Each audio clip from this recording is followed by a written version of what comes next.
She dialed Patrick's work number twice before she actually completed it. She hated to disturb him, especially as a supplicant, but today there was no alternative. It was the same receptionist as always who answered perkily, "Arbuthnot Architects," Nina. Ophelia had met her a few times at parties. They shared a passion for shoes, and this had become a trope of their bantering exchanges. But Ophelia felt they hadn't had this sort of chat for so long that she'd lost the tone. Also, she was anxious about what Patrick might have said about her, and about what Nina knew about Patrick that Ophelia didn't. She wanted the conversation over before it began.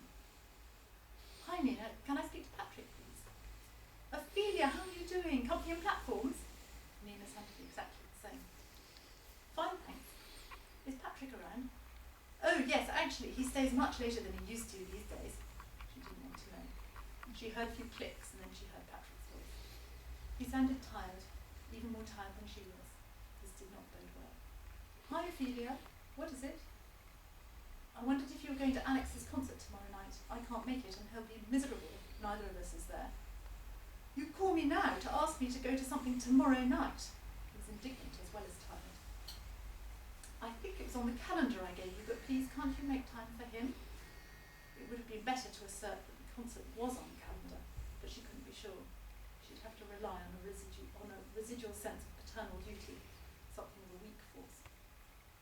"Sorry, Ophelia, I can't this time. Things are going badly here.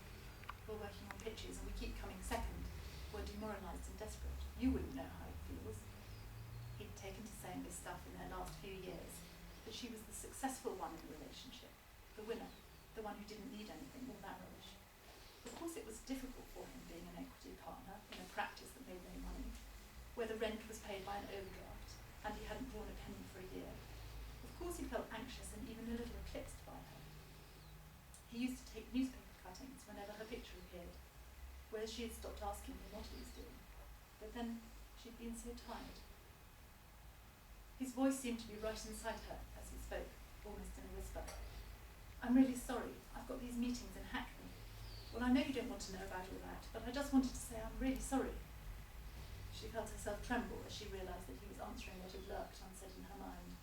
Their old closeness quickened in her, but this only made the conversation more painful. "Goodbye," she said, but she didn't hang up. She listened to his breathing, to his whispered yes, and the soft click as he ended the call. So, not very much said there.